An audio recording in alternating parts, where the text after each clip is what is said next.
That was a wrong intro. Hey, Statto, how you doing? I'm here. Yeah, that was. So are you? I'm good, except I just played the wrong intro there, didn't I? What was I that was wondering. I was like, so fast. So fast, and it was like a And comic we've book got gold, David and I'm like, here. we're not doing comic book gold tonight, are we? We're doing at the movies. It's comedy gold. Comedy gold, exactly. Comedy gold.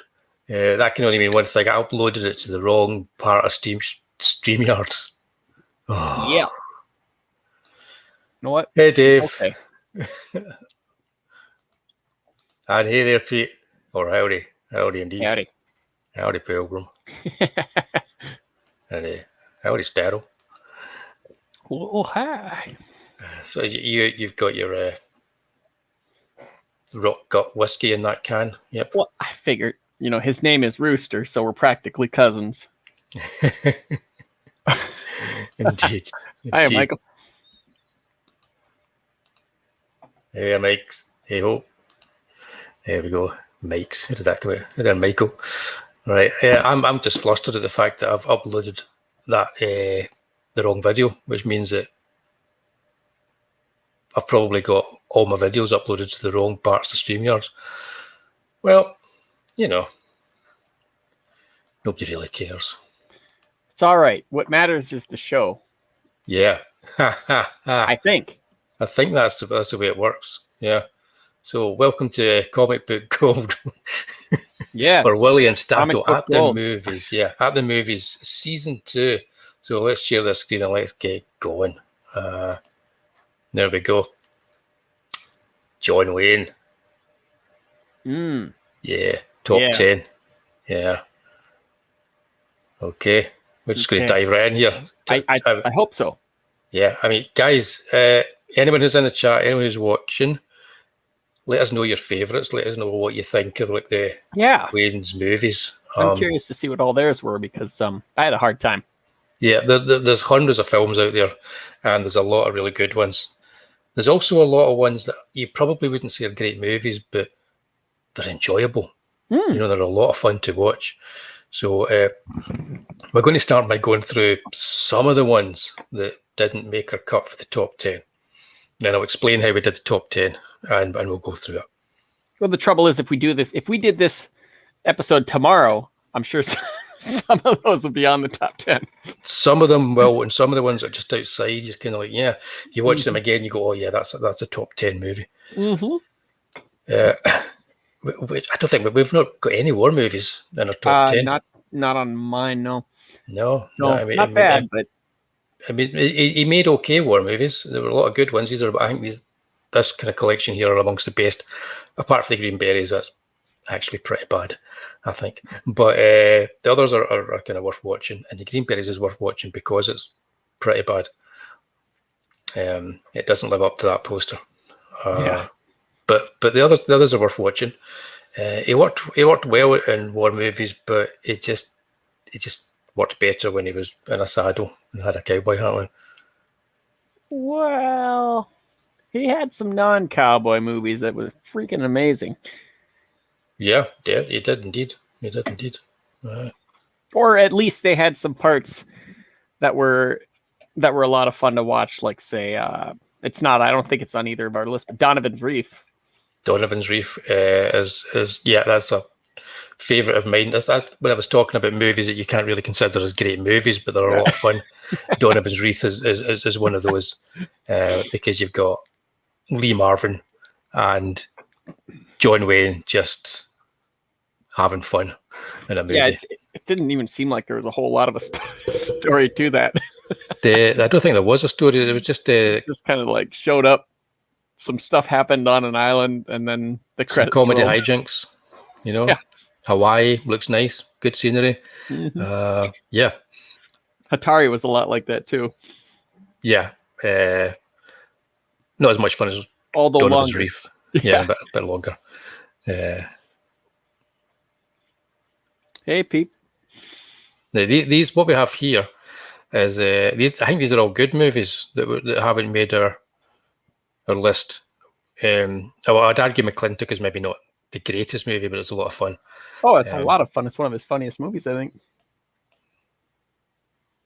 Hey peeps, yeah, I didn't bring this up at the start because I want to make sure peeps was here beforehand. Another one that didn't make a grade is the one where he meets the gorilla.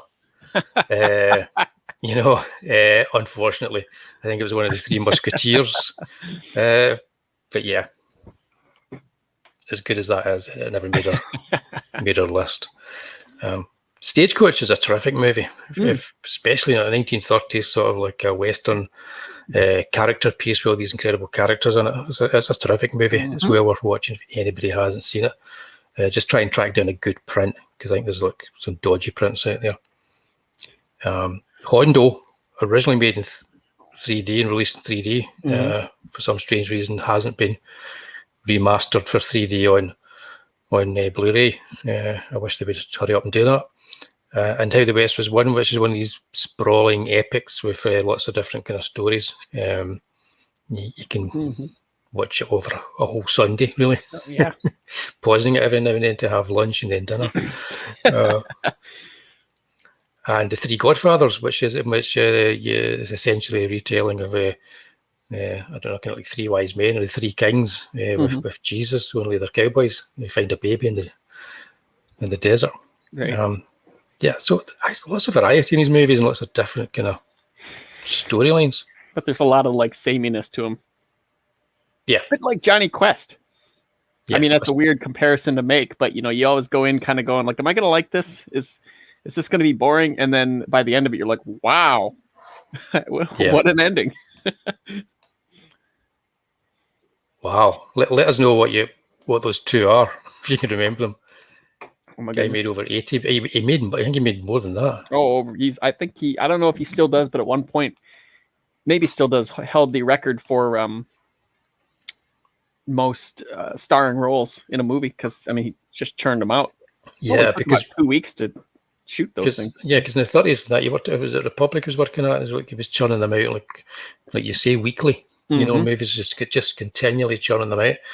And people would go every week and see him every week in the cinema. And that builds up that whole fan base so that he eventually gets a big starring role in a movie like Stagecoach. And then after a while, they built like towns like Tucson, like a town to shoot things in. Yeah. And then they just made Western after Western after Western in that town.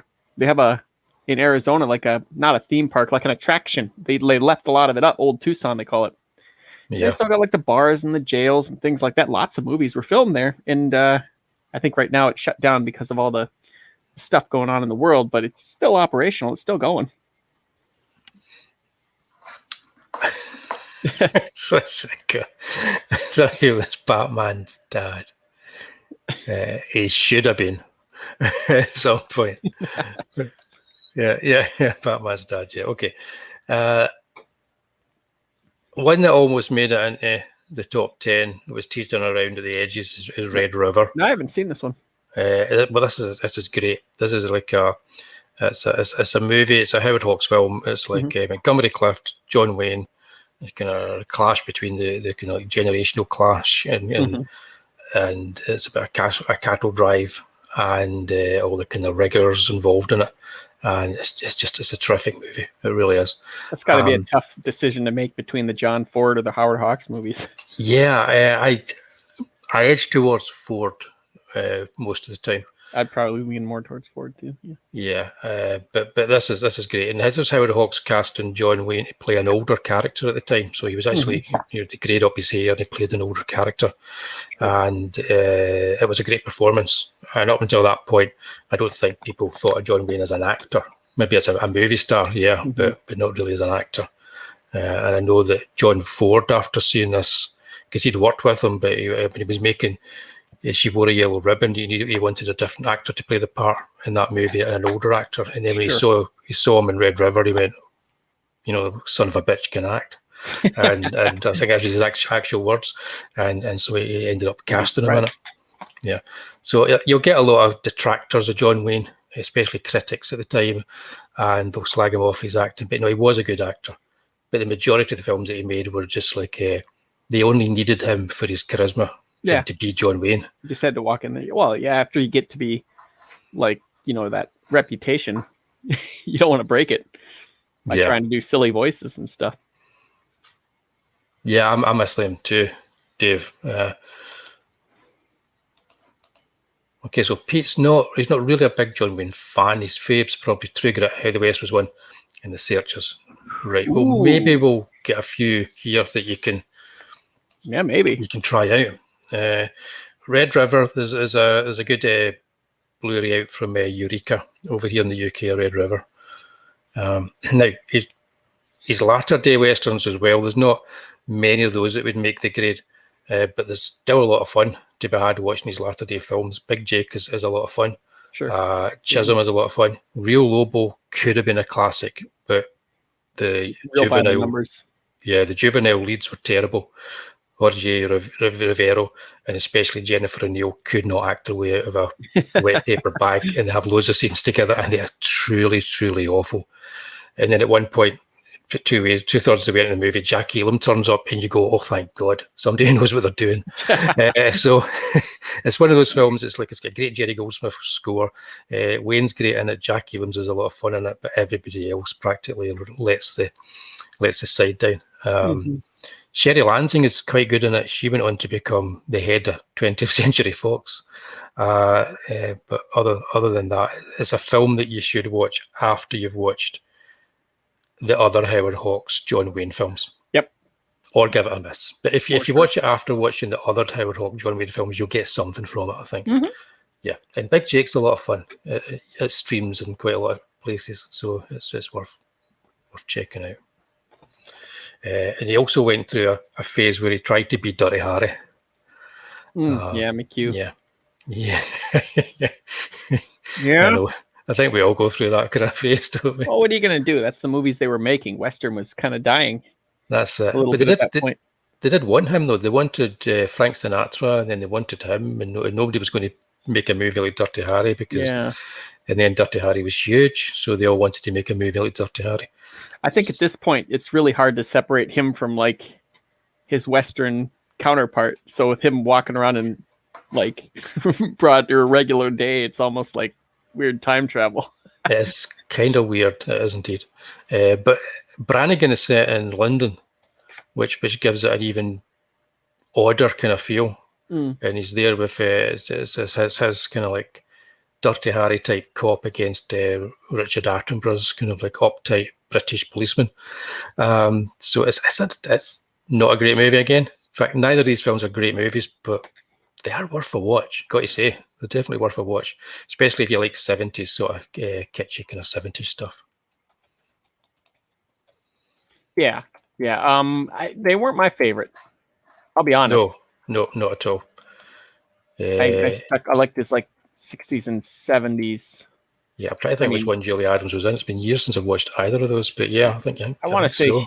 She might have been in McHugh. I think she was in McHugh, yeah, because it's what's her name, Judy Geeson, that was in Brannigan. In fact, you can see her there. That's her running and that there, so it's probably most likely McHugh. Haven't seen McHugh in a long time. Because he just didn't warrant visiting it again. No, I've been kind of holding off to get a decent copy. I need to check and see if it's on Blu-ray or something. Right. I think the last time I saw McHugh was in VHS. Ooh. That was it. Yep. Did we say cheers and hi there and hello to Not My Monkey? Didn't. Hello. Hey, Not My Monkey. It's a damn good hairpiece, it is, isn't it? I thought for a Dirty Harry type cop, that's a hell of a damn fine hairpiece. And that shirt and jacket looked like they could have been just bought out of Burton's and put on right out of the wrapping. But yeah, so these are films that are not going to make her grade, obviously. But you know what? They're quite good fun. Another one that almost made it for me was this one, The Shootist. It's such a nice movie. Yeah, a nice movie. It's his last film, and it's got himself. It's got James Stewart, and it's got Scatman Crothers is in there as well, and it's directed by Dirty Harry director Don Siegel. So it's one of those ones where you kind of, it plays on the mythology of the actor and the roles that he's had in the past. And Lauren Bacall's in it too. And young John Boy Walton, I believe, isn't it? He's a young kid in it. No, not him. What's his name? That guy that made a movie. Oh yeah, that guy. Ron Howard. That's the guy. Yeah, sorry, I'm getting my movies mixed up. Yeah, Ron Howard is a young lad in it. Actually, I should just look at the names on here. No, his name's not on it, is it? No. Yes, it's a terrific film. Give that one a watch. It says here it's a shooter's certificate A, but I'm pretty sure that was a double A. But there you go. I don't know. Maybe it was a certificate A. The certificates over here were different than they are in America. We used to have U's, which were universal. Everybody get in, little kids. A, which were a wee bit more. Don't bring the young kids. And then double A, you had to be over 14. Well, this would have been a PG for us, right? I mean, it's officially certified PG, but I imagine it could possibly, it probably would have been PG because before 1988, it would have been PG possibly anyways, or R, because that's when we got the PG-13. Yeah. But films in the 70s got away with a lot more in PG. Definitely did. So it'd be a PG-13 probably if it rated today, like re-rated. Yeah, so it's a great Western in tradition of Shane Hyney and Stagecoach Red River and the Magnificent Seven. None of these films are similar in any way other than the fact they're Westerns. Yeah. But it is a great Western. So with that, we're going to go into our top 10 now. We've chosen our top 10 by getting 5 each. And then we've kind of looked at it. Maybe I had doublers. We kind of worked it out and we've made it so that we have a top 10 based on us bringing films to the kind of like the table. So I don't know if you know my final ones that I came in with, because I think I changed a lot in the last minute, so there might be surprises to you. Ooh. Oh, I know. But we are. He didn't tell me anything, chat. It's just like, this is how it's going to be. I'm like, okay. Don't get too excited. I like to be a fan too while I'm on the show. Indeed. Not My Monkeys. Yeah, just to get a wee bit dark here. Yeah, that's true. And that was what it was. It was when he was making the Genghis Khan movie, The Conqueror, wasn't it? Yeah, he got cancer on that, along with like 91 other people in the. That's what killed him. Yep, that was it. They were filming in Utah near an old testing site for nuclear weapons, and told it was okay, but it turns out it wasn't. Yeah, I mean, he smoked a lot. Yeah, he did. Didn't help. Yeah, he did smoke a lot. So a combination of the nuclear sort of like a test place that they filmed it, and cigarettes. That'll do it. Anyhow, on that happy note, let's go to number 5 for Statto, but number 10 for us. Okay, and that is The War Wagon. Yeah. Yeah. I put the Dell comic in there as well. Did you see that? It's a buddy heist movie, but it's got like the added wrinkle of Kirk Douglas being the dude that shot Wayne and framed him to go to jail. But now Wayne gets out. He wants to rob a stagecoach, and he needs Kirk Douglas to do it because he knows he's a good gun and he's a safecracker. So there's like this friendly rivalry where they got to sit and top each other, not in just lines, but in what they're doing in the story. And it's a lot of fun to watch. It is. It's a lot of fun. Howard Keel is an Indian, isn't he, in this? Yeah. Yes. Right. One of those things that might not age all that great today. No, it doesn't. But it's still quite funny. It's quite a humorous character. Usually they get like Italian guys to do it. They do, but no, they just got like a well-tanned Howard Keel to play an Indian. Well-tanned, I think that was makeup. Yeah, I know. I'm trying to. It looked like they just slapped it on his face before they said action. Yeah, pretty much, and then wrapped him in a blanket. But yeah, it's not what you would call a great Western, but it's what you would call a fun Western. It's directed by Burt Kennedy. Strangely, not written by him, because he was a great Western screenwriter. And as we always mention, he also made that classic movie Suburban Commando. Yeah. This one's an interesting one. Is there a better duo? Yeah, I don't know. Who knows? This one's an interesting one for that reason. Like usually John Wayne, he had a habit of like eating his co-stars alive in it, whatever scene because he was just so good. But Kirk Douglas is one of those guys that's such a big oh yeah. Pretty much. He was such a big personality too that they would just kind of like tug of war in the scene they were in. Everybody's lined up the next one. Yeah, it's interesting because they have a kind of different way of acting as well and present themselves on screen, but they work well even together. In real life, they were very, very different. I mean, one was very conservative, the other was very liberal. They were two different people, so it worked really well to their advantage acting against each other because they would just kind of get that completely different life experience. Yeah. But they both respected each other. It wasn't like they hated each other. It was back in the day when you could really disagree with someone, but still make 3 movies with them. That's going to be, I mean, that'll be a thing as we come through here, because you'll see with the co-stars we're talking, if it was today, the way everybody is, we've either been like in America, Republican or Democrat and shouting at each other. Back then, they supported whoever they supported, but they all got on and did the job and got on together personally. And they wouldn't talk bad about each other in interviews. Kirk Douglas had mentioned Wayne, he's like, yeah, we differed on almost everything, but when it came to doing movies, he was really good at what he did. And I mean, you could tell they didn't get along all that great, but they respected each other as long as the cameras were rolling. They did. Professionals. Yeah. I never knew this comic existed, but I've got to have it now. What's that?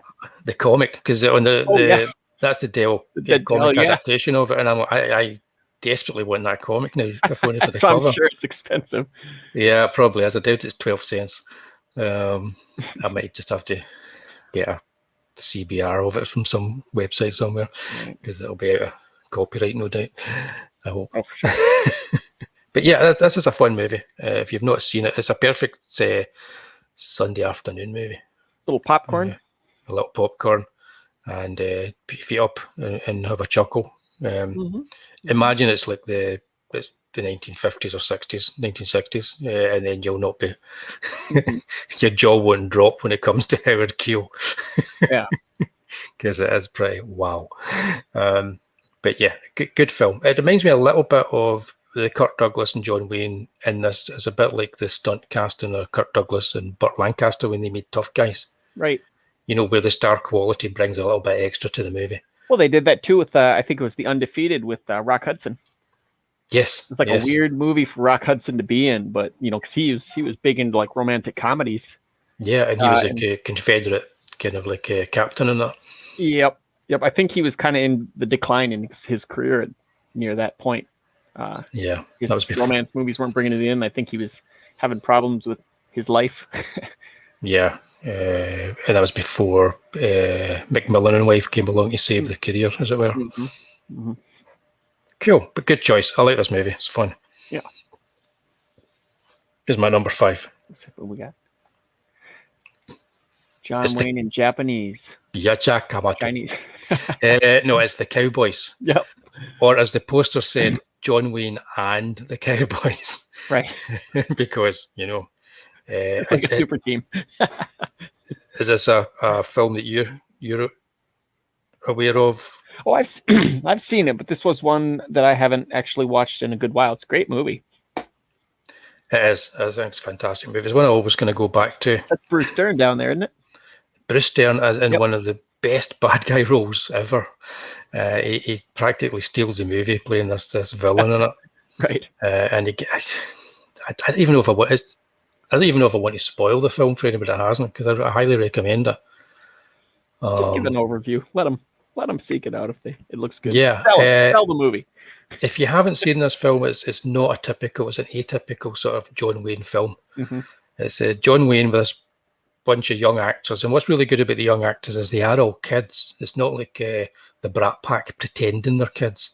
Mm-hmm. They actually are all kids, and he gets them together, and they're the Cowboys, and they're going to help him sort of like get the herd across the plains. Mm-hmm. And you've got Roscoe Lee Brown, is it? Who's the guy you see in the bottom right-hand corner there. He's there with them. So the only two kind of real adults in their life are those two. Sure. And then you get Bruce Dern, the bad guy. Good old and terrible things happen. and it's a coming of age story, and it's a coming of age story for the young boys becoming men, Right. and it's a western, so that means there's going to be a lot of killing involved, or some kind of violence and killing involved. It was the kind of film that, when it came out, was criticised by a lot of the critics, because the critics don't like the idea of violence and killing, as a rite of passage. But in a western, it's a perfect thing, to have, because you're talking about a lifestyle that these kids have been raised in. It's just brutal. So it's quite a violent film. It's a funny film. It's very slow when it gets started. It's got a really slow pace. Sure. But you understand why it's got that slow pace, because it really builds to the middle section, and you have that kind of, you have like a defining moment that just takes the film over the edge into the final kind of like third part. So yeah, it's a terrific movie. It's made by Mark Rydell, who was like he made, I think, on Golden Pond. So it was dramas that he was mostly known for. And in this case, he didn't want John Wayne, because Mark Rydell was like again was like on the left and John Wayne's on the right.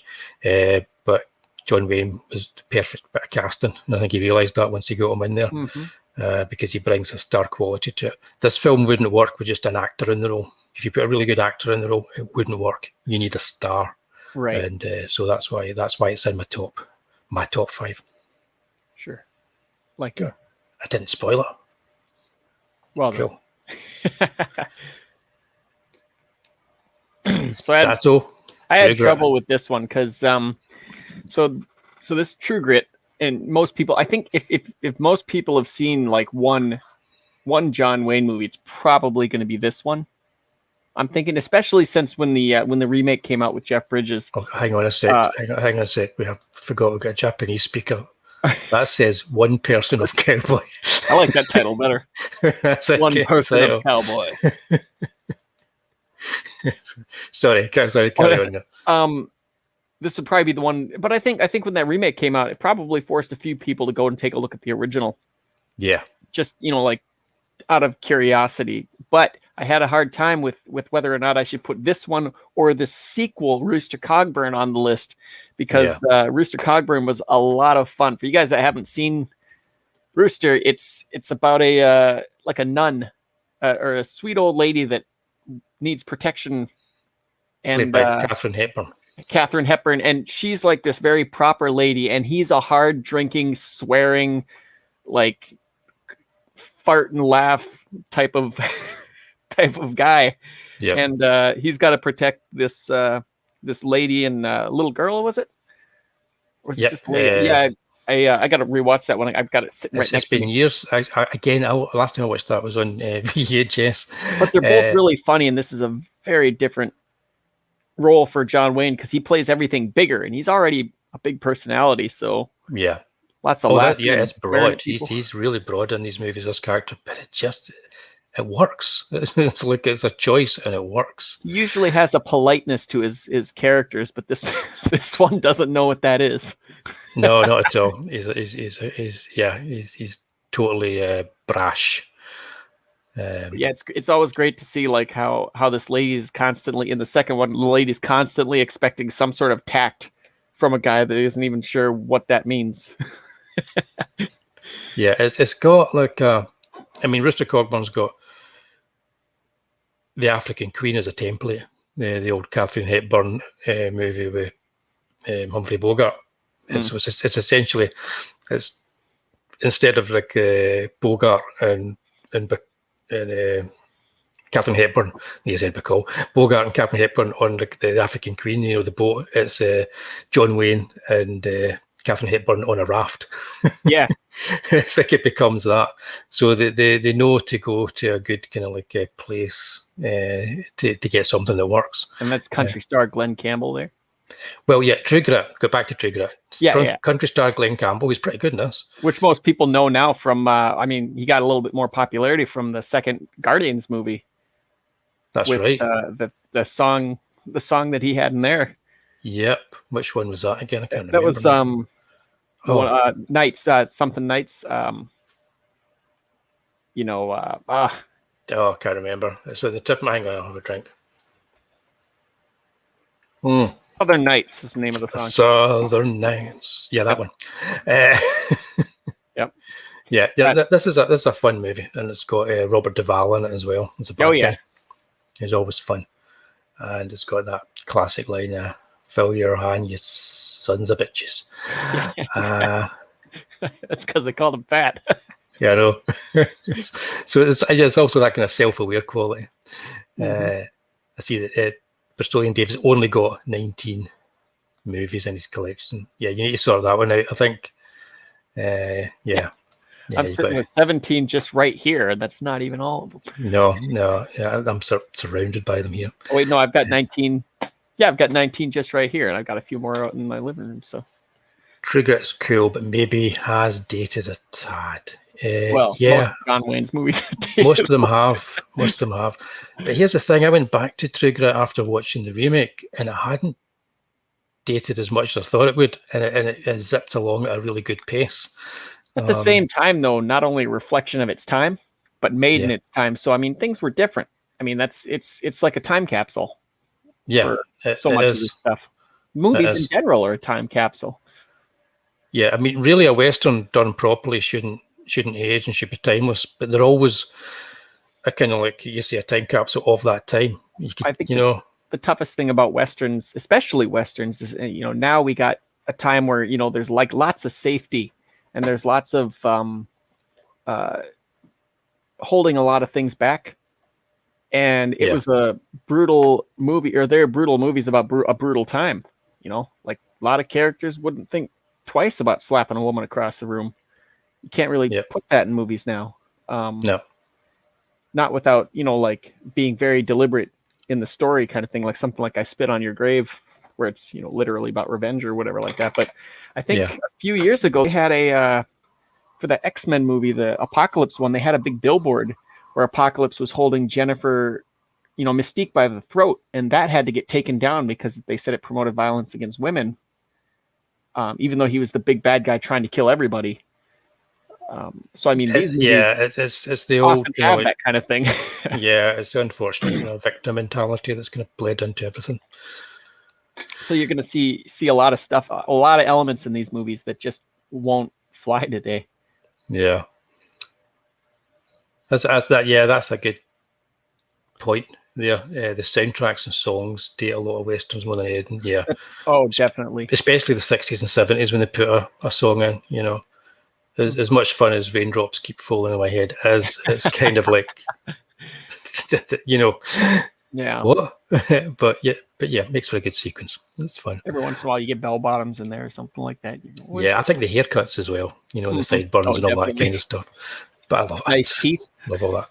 I've got a theory though about Westerns. I think if you're writing a story, because you guys, if you're writing your comic or anything like that, if you're writing a science fiction story, a horror story, whatever, think about it in your head as a Western and see if you can make it work as a Western, because if you can do that, it's probably working.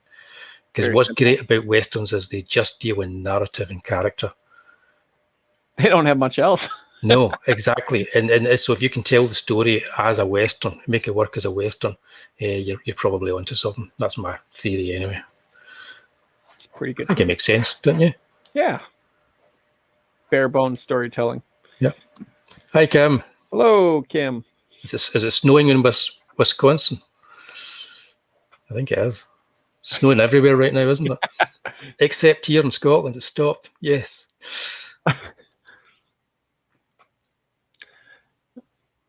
Yeah, they could. Yeah, they could just seem timely, but they seemed different even when they came out. So I think that helps them because they're so unique. Yeah, we knew what you meant.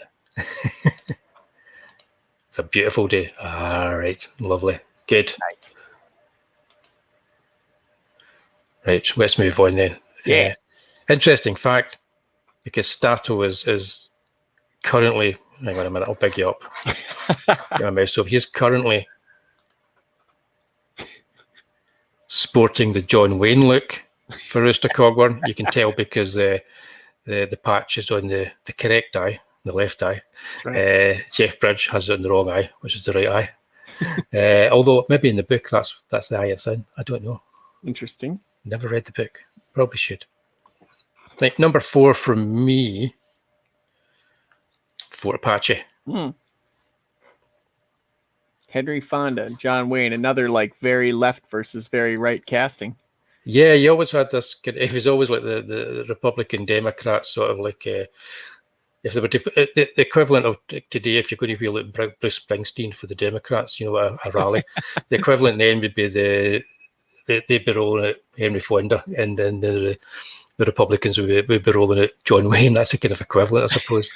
but they were all good actors who got on together and understood that they weren't enemies. Well, I think at this point it was also on. They didn't have much choice. They would have been contract players for the studio, so. Yeah, the heads would have said, "You're gonna be in a Western movie." It's like, I don't like Western movies. Oh, that's too dang bad. Yeah, I suppose. You're under contract. Yeah, I suppose. Yeah, but Henry Fonda was kind of best buddies with James Stewart anyway, weren't they? They were kind of big buddies. Oh yeah, they were. They just couldn't talk about politics for fear of killing each other because they got into a fist fight at one point. There's a whole book written. I haven't read it yet, but it's written on their friendship and how close they were as long as they didn't talk about politics because they were both so far to the other side. Yeah, but that's what I always say. That's one of the things I say. Don't talk about politics or religion and you'll be fine. Right. Yeah. I used to always do both. Never do none. Do neither. Not at all. But yeah, Fort Apache. This is the first of the what's loosely called the Cavalry trilogy that John Ford directed. And it's brilliant. It's kind of like based on General Custer in his last stand, and it's one of the kind of first westerns to really try and show a kind of sympathetic side to the plight the Native Americans. So the Indians have a voice in this movie, but it's also it's John Ford, so you've got there's a lot of Irishmen in the cavalry, and you get to see their kind of like their lives as well. And there's lots of comedy moments and lots of fun stuff. And it's got Shirley Temple in it as well, as she was, I think she was 19 or 20 years old when she was in this. And it's perfect example of how to make a mainstream movie that's got interesting things to say, doesn't actually come down one way or the other, bludgeoning the head with anything. So everybody leaves the theatre thinking and having had some fun. Sure. It's a terrific Western. Yeah, that's all I'm going to say about that. Again, it's just if you've never seen it, kind of like try and get a look at it. Try and see it. So, what were the other two in that trilogy for the chats? Well, there was She Wore a Yellow Ribbon, is the other one, and Rio Grande is the third one. They're all good. But watch them in that order. So it was before Apache, She Wore a Yellow Ribbon, and then Rio Grande. And this was 1948. 1948, yeah, yep. or maybe released in 49, that kind of thing. Yeah. But yeah, this is a terrific movie, and it's all about the folly of leadership, you know, and having to follow idiots. Right. We can all identify with that. Yep, I think so. We've all worked for somebody that you're like, what? And that's my number 4. So on to number 3. Beautiful. From Statto, and this again is one that I'd be quite happy to put into any top 10 for John Wayne because it's brilliant. I love this movie.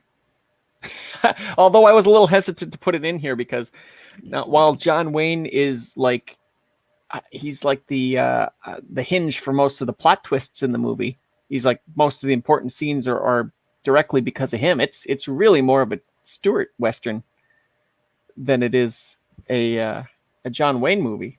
Yeah, because John Wayne is there almost like the kind of force of nature that just comes in and out every time when he's needed. Yeah, he'll move. He's definitely the move the story along plot device. He had the heavy lifting in the movie. Yeah, but it was more. And I mean, Lee Marvin, he wasn't in there very much, but the movie doesn't exist without him. Oh, it's brilliant. I mean, that's why I put that picture down there. That's Lee Marvin is like his most Lee Marvin. Yeah, for sure. Lee Marvin is a bad guy. And he was pretty darn Lee Marvin in The Dirty Dozen. He was indeed, but here he's playing a bad guy. So it's like when he's playing a bad guy, it's like you can see in his face he's got that different look whenever he's playing a bad guy. So the whole idea of this kind of bookish, almost like very not particularly manly sort of man who has to come up against somebody like Lee Marvin. This is a great halfway. If you like James Stewart's Frank Capra movies, and you haven't seen any of his westerns yet, which he did a few of them. Including a radio show called Six Shooter. He did a bunch of westerns, but if you haven't seen any of those, this is the perfect halfway house because it's almost like a Frank Capra character gets lost in a western movie. It is. That's exactly. That's a brilliant description of it. It's like Mr. Smith got lost in a western movie, almost. Yeah, because he's a very high-minded individual, very idealistic, and then he gets thrown into this place where rules just don't matter. Yeah, Mr. Smith goes to Deadwood. Yeah, exactly. Yes, it's a terrific movie. I guess it's a John Ford one. I think John Ford just had a little bit more nuance in his movies, and cinematically, visually, he was just a really cinematic director. Lots of like triple conflicts in here too, where it's like, I don't like this guy for what he did, but I'm going to help him for this reason. Yeah. But then it complicates it because he did this, and then a outside force comes in and mucks all that up. Yep, exactly. It's a grown-up movie. All the best westerns are grown-up movies. Full of people that will do things because they're right, not because, it really suits them, because people screw themselves over for the right thing all the time in westerns. Exactly. Yeah. Because it goes with their principle. I'm just going to. Yeah. No, you got to watch Fort Apache, Dave. But James Stewart's one of my favorite actors, so I mean, having him in this movie was like, oh, he did a great job. Yeah, we're going to do a James Stewart special at some point, but again, it's going to be more than one because kind of like I could probably do an entire show just in his westerns. Oh yeah, I think given who he was, though, he probably believed every word of the script he was saying too. Yeah, because every time he does do his speeches in any of his movies, there's so much conviction. It's like you're like, yeah, whatever. Even if you didn't believe what he was saying, you'd still follow him. In real life, I mean, he played a timid character a lot, but he was every bit as tough as John Wayne was.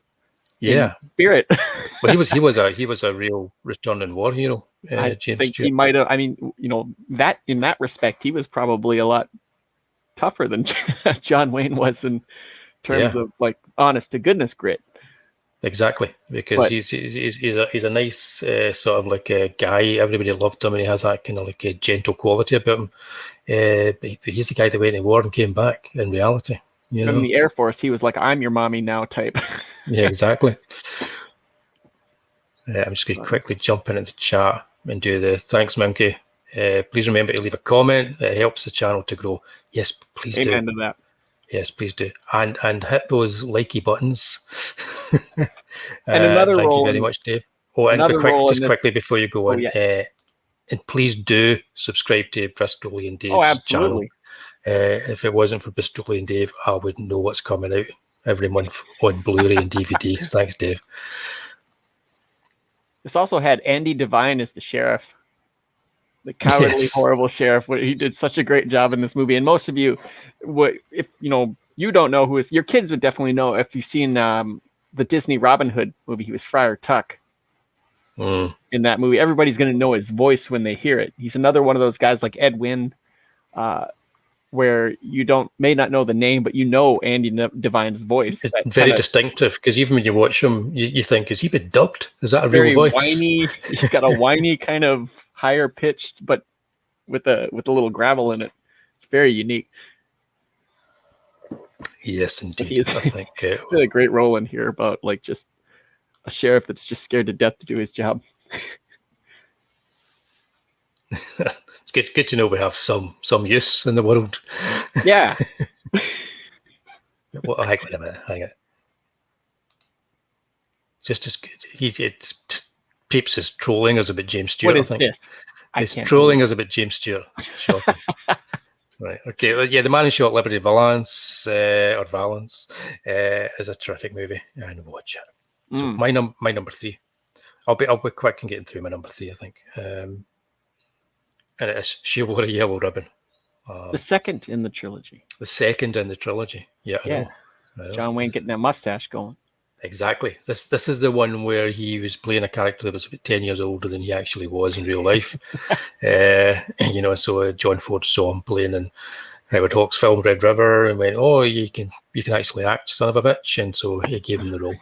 And it's a really quiet role that he has, and he plays this guy just in the final part of his career. He's just about to retire, and he's out for his last sort of like adventure, as it were. He's Murtaugh. Exactly, but he doesn't really have a rigs. Unfortunately, he just has like right. Lots of it's the usual kind of like John Ford, Victor McLachlan, people like that around him. Right. Lots of Irish cowboys and and good looking sort of like supporting leads. But it's a gorgeous movie. It's absolutely gorgeous. It's some of the best photography of Monument Valley, which was always in John Ford's films, and even what you're looking at, one of the stills there, sort of like interior stuff that's done on the studio lots. It just looks gorgeous as well. So it's kind of a typical cavalry western, and it's got that rousing score and the dated kind of songs and music and stuff in it. Just go with it and you will enjoy it. It's a really good movie, and it's a perfect example of John Ford and John Wayne working together for a commercial successful movie. These are the type of movies I think when you watch them and you see screenshots like this and you think it might not be for me, and then you watch like 10 minutes of it and you find you can't really, it's hard to look away from a lot of these movies. Like you start to get sucked in because the situations that they present, you're like, well, now how's he going to get out of that one? Exactly. Thanks, Dave.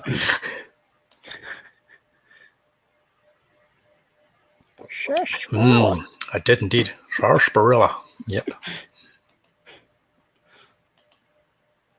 Yep, definitely would. Is he talking about us? I think so. That's so sweet. Yeah.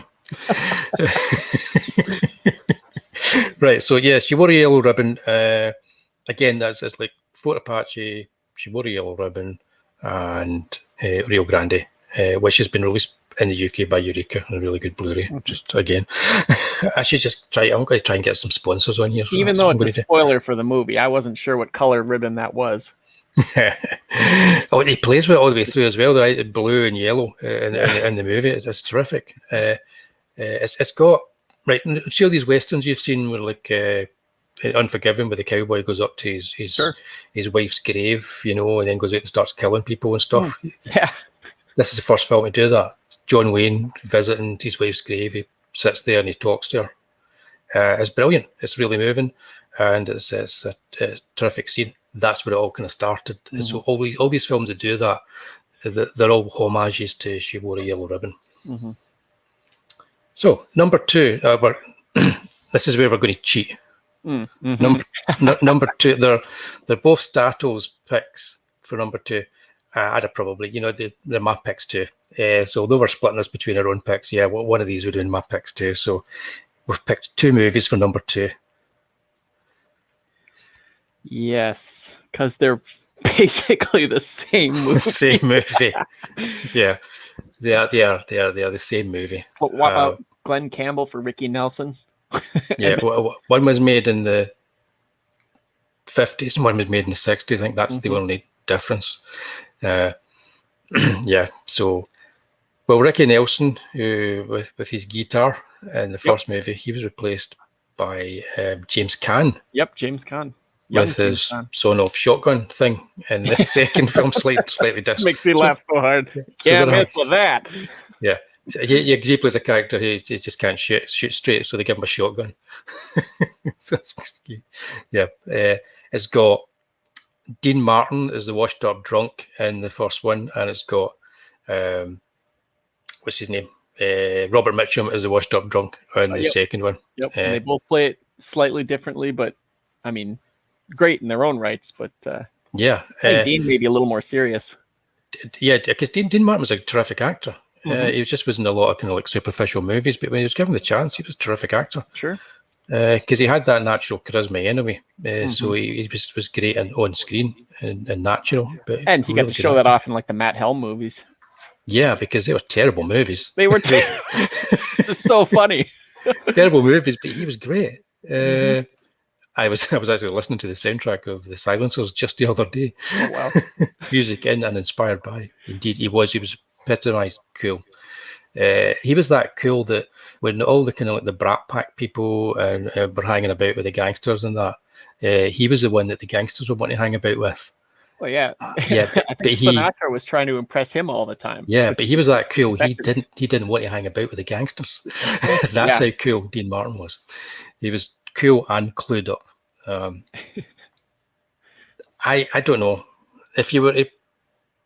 It's a chat seeing these films. If they have, do they have a preference? If you were to flip a coin. For me, I'd have to go with El Dorado because it was one of the first westerns I ever saw or seen. Right, so that has imprinted I love itself. both of these movies, but I mean, when I was a little kid watching these with my grandpa, this I think Blazing Saddles was the first one I remember seeing. Didn't get to watch all of it, obviously, but I mean, my whole family was, they were all just sitting there watching that movie, laughing. But that was the first time I ever saw a western. This was actually first one I sat down and watched. And it held my attention as a little kid. I really got a great laugh out of it because comedy comes through. I think so much more in El Dorado than Rio Bravo. I'm going to kind of get the geek sort of like mileage out of this as well, because these were written by Lee Brackett, right? Mm-hmm. As a lot of Howard Hawks films were, and Lee Brackett wrote a film that everybody's seen. I'm guessing. Do we know what it is, guys? Are we waiting for them to answer? Yeah, I'm waiting. Anybody know? You Googling it? Everybody know what she wrote a film? Yeah? No? Hit him with it. Okay.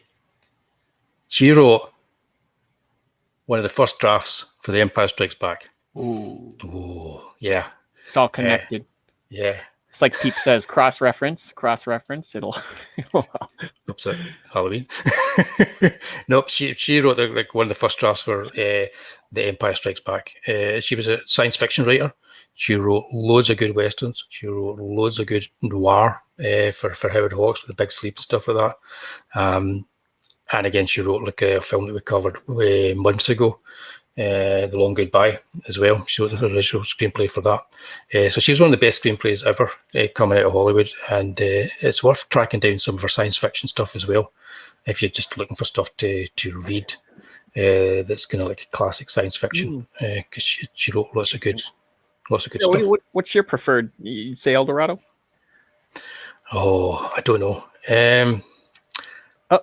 I think I might. It's the thing is, El Dorado's got James Caan. Mm-hmm. That's a plus. He's funny in it. But Rio Bravo's got Angie Dickinson. Oh, that's true. And then it's also got Walter Brennan. And you got to switch him out with. It was Arthur Honeycutt. Arthur Honeycutt in the Brennan role, yeah, a little bit. See, Arthur Honeycutt was one of these guys you always thought, "Oh, that's Walter Brennan," and then you had to think and go, "No, that's not Walter Brennan. That's what's his name?" Right. So I don't know. I'm kind of edging towards Rio Bravo, but at the same time, I always find myself singing the song from El Dorado. Sure. You know what I mean? Mm-hmm. So if you're going for El Dorado, I'm going for Rio Bravo. I see how it is. And then that kind of means that we're not cheating with this top 10. Okay, that makes sense. Okay. So we're gonna have a fight right here. Fight, exactly.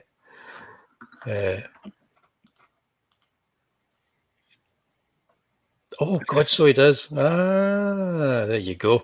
And that's because Carpenter was a huge Howard Hawks fan. Mm-hmm. Yeah. Yeah.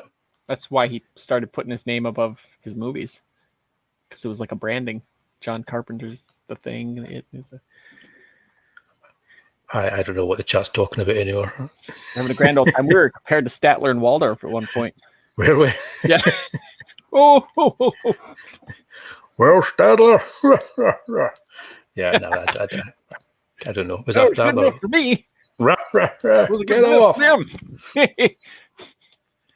Yeah. We need a balcony. Yeah, massive Western fan. Yeah. Okay, let's move on swiftly. Wonderful. My number 2. Here we go. A lot of people would be like, why is it not number 1? The Searchers. Searchers. Yeah. And the sequel, The Finders. Indeed. We never got that sequel. No, not at all. Yeah, The Searchers is this is again is one of Martin Scorsese's favourite movies too, isn't it? He's always kind of like talking about this, and you can see a lot of influence for some of these 1950s John Ford films and some of his movies with the way that he films certain shots and colours that he uses. But yeah, this is just a terrific movie, and again, it's not a typical John Wayne role because he plays a guy who's not particularly likable. It's not in a lot of collections either. It kind of stands on its own. Yeah, you're going to have to get this one on its own. I don't think it's in. Well, it was on one collection that Warner Brothers put out that I've got, which is out of print now. But you have to get this one as a standalone one now. Yeah, not too commonly lumped in with others. Yeah, I think in the UK you can get it along with the Wild Bunch. Oh, How the West Was Won and Pale Rider or something. It's one of these weird collections. Well, I mean, like when you're looking at like a John Wayne collection. Yeah, no, it's one of these weird Warner Brothers Western collections. Where really eclectic. Yeah, I can see something like that. Yeah. But yeah, this is like John Wayne going out and just like season after season trying to find a small child that was taken by the Indians and bring her back to her family. And it's one of those things where it's like that's not his thought. He's not really thinking that way. He's thinking that this child brought up by Indians is going to be savage, and so he sees everything through his own old kind of racist prism, and he thinks it would be a better way to just kill that child than let her live with them. And once you realise that, you kind of go, just how dark is John Wayne going with this character? This is like, whoa, what's going on here? Once again, kind of a tougher one to view through today's lens for a lot of people, I'm sure. Yeah, in a lot of ways, it's very sort of like ahead of its time. But when you watch it today, again, you look at it and you go, oh, it's very much of its time. So again, put yourself in the mindset of somebody in the mid-50s when they watch this. Oh yeah, absolutely. All of these are judged according to their time. For me, I don't think it's fair to put this stuff or anything, with today's standards for yesterday. It's bonkers. Yeah, exactly. But that's what I'm saying. Always think about that before you watch any of these ones. Think about them in the time when they were set. But again, it's like it's about changing times anyway. So it's also about like. The old kind of Western movies ways are the sort of thing that the film says we need to kind of leave behind us and move forward. Kind of something that and Liberty Valance have in common. Yeah, again, a lot of the John Ford films from the 50s onwards were like that. Well, cinema was changing at the same time. It probably gave them a lot of fodder for like, nobody's going to want these after a little while, these Western movies.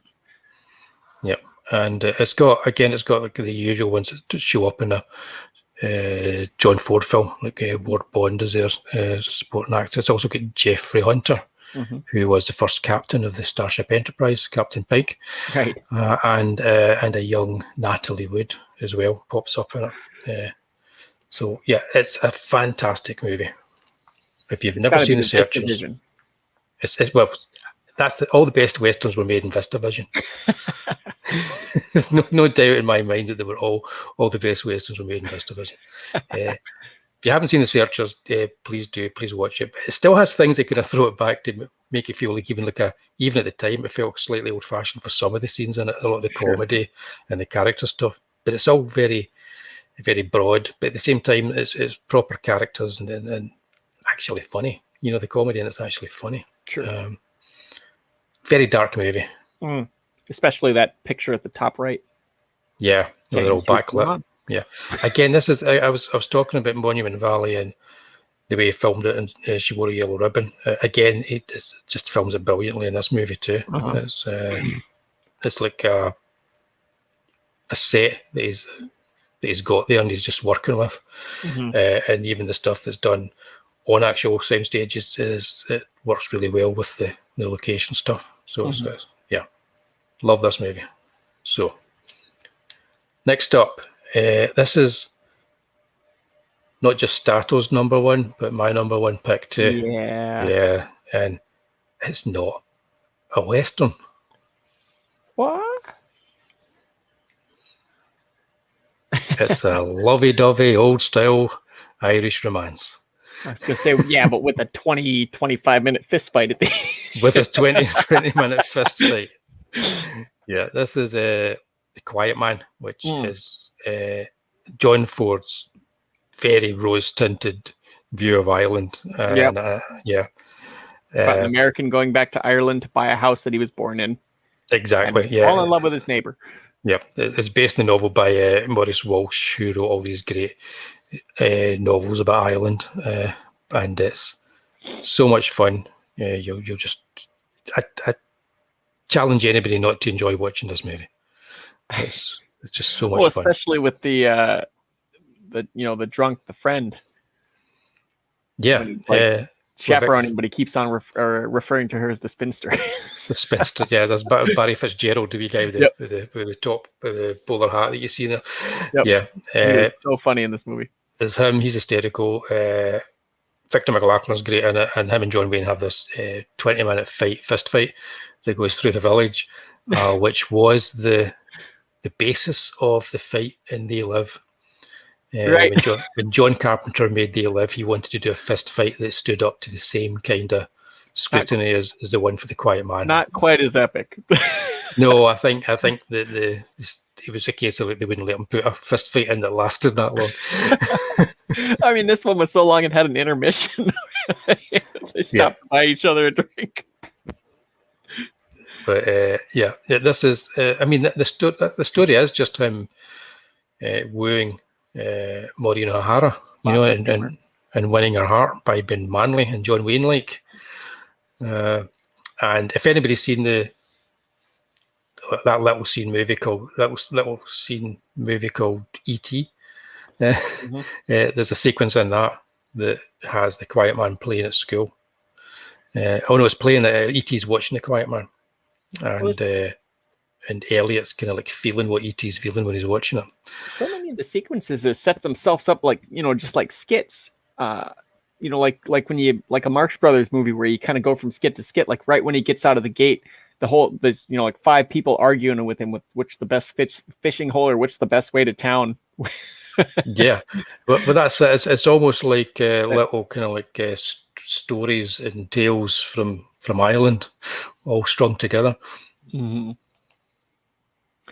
Yeah, I liked a lot of John Wayne. It was always interesting when he did something that wasn't a Western, just because it was like, y'all know him as the white hat, true blue hero Western guy. And then when he stepped out and did something different, it was, something like Hellfighters or something like that, where it was just interesting to watch just on the merits that it was like nothing you'd seen from him. Exactly. What happens when you throw this personality into something different? Yeah, totally. Enjoy your curry, not my monkeys. That was about an hour waiting for that. That's shocking. Did he get it? He got it delivered? Yep. By courier? Oh. Oh, dear. Whoa. If Statler and Waldorf were here, they would be throwing God knows what at you for that one. Yeah, but yeah, it's a fun movie. It looks great. It's another case of like the interior stuff on sound stages, although it's obviously on sound stage. It's just so well lit, and it just looks very kind of like romantically created, and I don't just mean romantic as in like a romantic movie. I mean romantic as in it's like this idealized feel of reality when he films it. My favorite point in this movie, it's not really a spoiler so much, it's just a character thing. When he comes home at the end of the movie and he's like, "Well, I'm at a house, I'm home," and he just takes his hat off and he just chucks it into the bedroom. Yeah. With all the force he could muster, just throws it across the house. Like, he was always a funny drunk. Yeah, it was a good drunk. I think most of the time they all had some alcohol in them when they were making these movies. To be honest, for goodness sake, John Wayne had said he doesn't trust a guy that doesn't drink. So yeah, he had his fair share. Yeah, I think so. But yeah, that's it. So we ended with the Irish and the Quiet Man. John Ford's greatest triumph, according to the poster.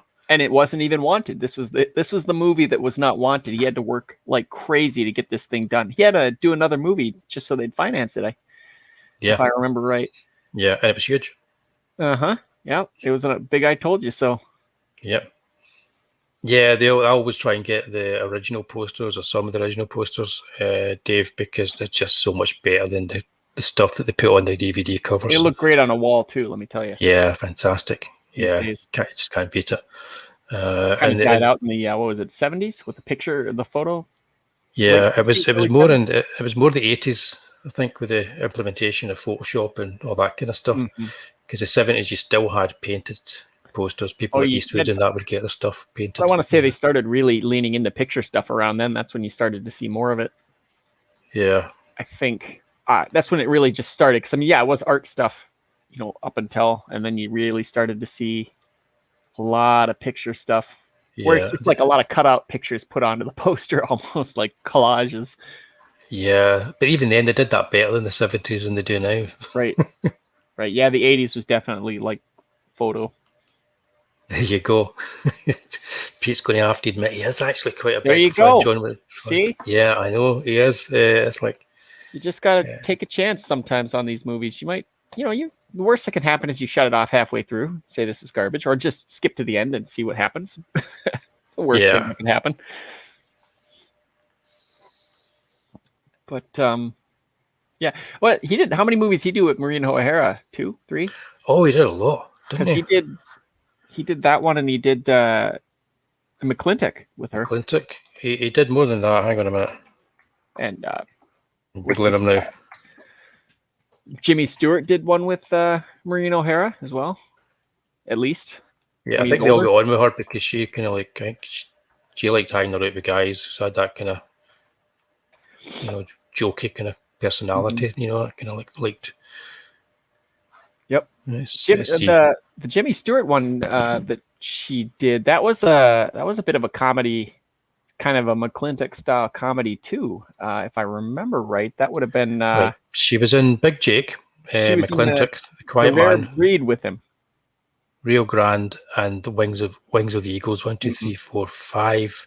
5 films she was in with John Wayne. That's according to the Internet Movie Database, and it's never wrong. No. It's updated by people. How could it be? Never wrong at all. Yeah, The Rare Breed, that's the one she was in with James Stewart. Yeah. That's a kind of a funny one. Yep. I haven't seen that in a long time. Yeah. I'll need to give that one a wee look at some point. Yeah, I just got this collection. I haven't seen any of these older Westerns from him, which is why this collection that I got is so exciting. Like Bend the River. Oh, Bend the River. Yeah, she was John Wayne, Julie Adams is that one. Ah, right. Bend the River with James Stewart. Yeah. There's an idea. How about a movie poster special one week? Ooh. I could get behind that. I love me a movie. Yeah, good idea there, Pete. That's one to think about.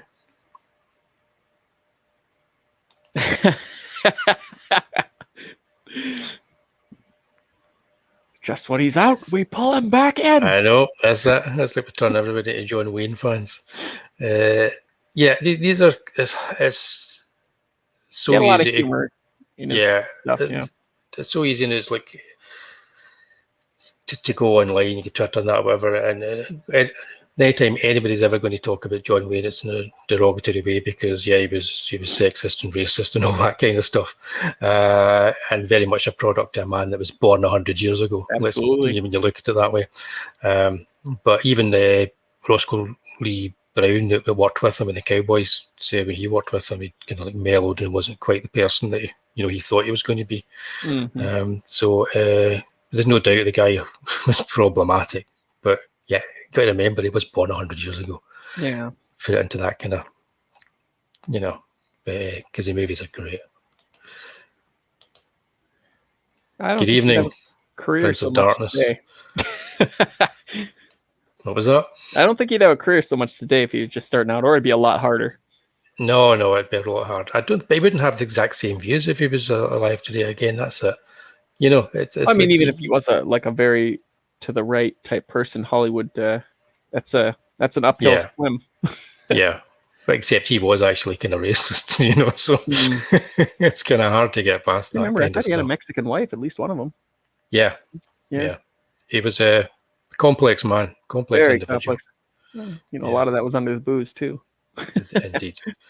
But seemingly quite a likable chap as well, because you know, anybody that worked with him got on well with him. Oh yeah. And as long as he didn't talk politics, I guess they were fine. Just don't talk politics, religion. Do you know that time that he kind of met Frank Sinatra? No, what was that? They were staying at the same hotel, and he was upstairs trying to get some sleep. Sinatra had a huge party going on, and he called down and he asked them to stop, you know, and stuff like this and whatever. And he knocked on the door. He stopped down. He knocked on the door and said, like, I think it was a bodyguard that opened up, and he's like, I told you to turn that down. And well, he was met with some you know, like, you know, this is Mr. Sinatra's party, you know, like that. What Wayne punched him and knocked the guy out. Went back upstairs, and the party got quieter. There's another story where he and this other guy, they a friend of his, I think it was, they had this thing where they put a newspaper down, stand on either side, and punch each other until one went down. And it was in a door frame, and the guy thought he had a great idea. He punched Wayne, and then he shut the door real fast. And Wayne just punched through the door and knocked the guy on his butt. He was a strong dude. Yeah, he was a strong guy. You can see that. It was this thing as well. Whenever he sat on a horse, the horse always looked too small. Right. Because it's just the whole kind of like shape of him. And he also, you'll notice that he wasn't averse to wearing pink. Right. In most of his movies, even his underwear was pink. That's how manly he was. He was just didn't care. I mean, you know, growing up with a name like, well, then again, Marion was more of a common name back then. Yeah, like Marion. It was. What was his surname again? Marion. It wasn't Marion Wayne. It was. What was that? Morrison. Marion Morrison. Marion Robert Morrison. Yep, that was my wife just telling me. Yeah. Thank you. Yep. Cool. So yeah, there you go. There you have it. John Wayne in a nutshell. Quickly go through all of them again because here we go. Here were our choices, starting from the top. Right from the top. Right, starting from the top. Oh, how did I do this? The War Wagon with the Dimple himself, Kirk Douglas. Right. The Cowboys with Bruce Dern as the best bad guy in a Western ever. Well, until you get to Lee Marvin. True Grit. Just good movie. Just watch it. Fort Apache. Brilliant movie. Watch it. The Man Who Shot Liberty Valance. Again, terrific movie. Lee Marvin been really bad. Really, really bad. And She Wore a Yellow Ribbon. Terrific. Just watch it. Rio Bravo and El Dorado. Same movie. Which one do you like the best? The only way you're going to find out is by watching both. Correct. The Searchers, masterpiece. Quiet Man, masterpiece. And that was our top 10 John Wayne films for the evening. Cool. Right, so what's up next? Team Dark on Tuesday. Yep, we'll be doing Team Dark on Tuesday. I don't know what's going to happen because we just started at 11 now and just see what happens. That's pretty much the template for Team Dark. I'm sure Lucifer will be there with me, and Statto, if you're around. I'm around, yep. You'll join us as well. But next week, I'll probably have the intro for the right show next week, or probably not. I think you should make it a thing. Yeah, I should make it a thing, shouldn't I? I'll have the intro for the horror show, even though it was we're actually doing the Comic Book Gold next week. But we shall just share the screen again. Oh, I didn't share the screen when I did that, did I? No. But But now I hear you have another show in your rotation every look at me, I'm not pressing all the wrong buttons. Right, guys, I went through all the films there. I actually was showing them on screen, but I hadn't shared it. But that doesn't matter. You heard me talk about them. Yep. I was kind of wondering, but I was going to let you just do your thing. Yeah, no, it just stopped me from now on. Just really, I mean, professionalism went out the window when I played the wrong intro at the start. Let's be honest. It's the theme of the show. It is indeed. That's my thing. thing. John Wayne's movies for just screwing stuff up. Your computer didn't stop though, so you got to count your blessings. Yeah, I restarted it before the show and it didn't stop. Maybe that's the thing to do. But no, I think it was 1 week I did that and it did stop. Don't know. Anyway, an episode next week is going to be Wullie's Comic Book Gold Season 2 featuring Statistical Zero. And we're going to be doing Judge Dredd, The Cursed Earth Revisited. Now, nuclear bombs bring back dinosaurs. Yeah. They do. That's a fact. None of that getting an old fly out of some... What does it get the flies out of in Jurassic Park? Oh, from the amber? From the amber, yeah, none of that rubbish. just nuclear wars and stuff. Although there is a story in here very similar to that we'll have to touch on next time. Right, yeah, this was well ahead of its time. So you read this for the first time recently, didn't you? I'm in the middle of it right now, yeah. Yep. Right, so you're First in the middle Dredd comics I've ever read, period.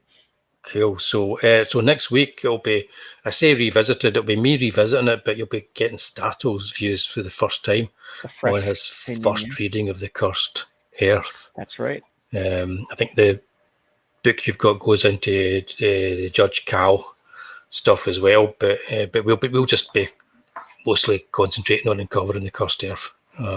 Right. See, I know what I'm doing now. There you go. I am the law.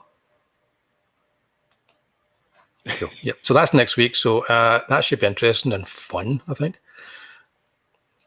And then we'll be back with the movies the week after, and we're going to do a special in 2 weeks' time, and Lucifer's going to be joining us on the show. Look at how fit Captain America looks. Hey, I see Mark. Abs. Cheers, Mark.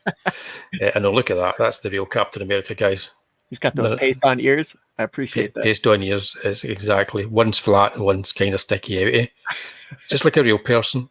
So we're going to go straight to video. But actually, no, some of these made the cinema. Some of them made the cinema. And we're going to put together top 10 Albert Pyun films. Now, we're going to do this differently. We're not going to just pick our top 10. We're going to do it on the show. So you guys are going to help us. If you've seen any Albert Pyun films, come along on the night. If you haven't, track them down and watch some of them. And you're bound to see some of them. Sword and the Sorcerer is a good one to start with. That's one that our guest Emma Dark, that was one of her first gateway movie into watching horror movies. Cyborg with Van Damme, of course. Dollman's great.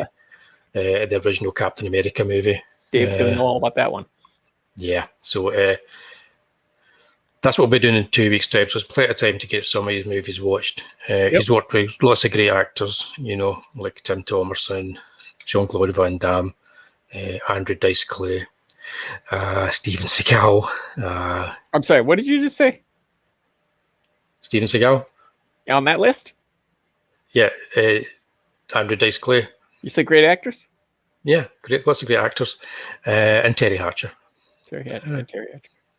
Yeah, and Olivier Gruner. Lots of great actors. Sure. And we will be covering his oeuvre in 2 weeks' time, and we shall be picking his top 10 movies on the show. He is actually a terrific sort of like a B movie, low budget director. You give him £50 to make a movie, and he'll make a movie for £50. And it'll look as if it's been £100 spent on it, so that's how good he is. They make the budget look double. Gruner. Well, I thought I said Olivier Gruner. Olivier, that's his name, isn't it? Olivier Gruner. Richard Lynch as well. And what's his face? What's his name? Blade Runner guy. Rutger Hauer. Yeah, lots of great actors. and indeed, exactly. You notice Dave's comment. This is now he's putting undue pressure. Oh, if it's well, you see, that's the thing. Come along in the night because we'll decide together. So the three of us on the panel, and you guys in the chat will decide what's going to be number one. I gotta be worried about him taking his like DVDs out and using them as like ninja stars at people. Yeah, that's not going to be good. That'll be bad. Or like the weapon in I Come in Peace. Oh yeah. You know, the flying CD. Or the one that Predator 2 had. Exactly. Just the DVD will return to him after he's cut off somebody's arm. Yep. Right. So this is, we're doing something a wee bit different there. Our first straight to video, maybe our only straight to video special, let's be honest. But yeah, get yourself a wee bit acquainted with the work of Albert Pyon, and don't start with Ticker. I'm sure a bunch of these are on Tubi. I think a bunch of them might be on Tubi. I know Dullman is. A bunch of them might be on Tubi. You can't get Tubi in the UK unless you use a VPN. But if you've got a VPN and you come via an America, it's worth it. It's free, so you can watch the stuff that's on Tubi. It's Statto kind of pointed me in its direction. It's fantastic. It's a wonderful site. Wonderful site. So yeah, so that's us in 2 weeks' time. But next week it's all about Dread. Mm-hmm. So cool. That was John Wayne then. It was. Very exciting. Indeed. Thanks for great time joining us again tonight, Statto, and doing this. Oh, of course. Thanks for having me. And everybody in the chat, thanks for coming along. And yeah. Not my monkeys. I'm going to watch that again this week. Absolutely. Not my monkeys, not my surfaces. Chaps. See, they're already voting for the number ones. Oh, man. Yes, indeed. Everybody stay safe and ta-ta for now. Chaps. Chaps. And I'll see you next week, peeps. Okay, guys. I'll hopefully see a lot of you on Tuesday for God knows whatever it is we're doing in the Team Dark stream. Okay, but that's us for tonight. Thank you. Good night, everybody.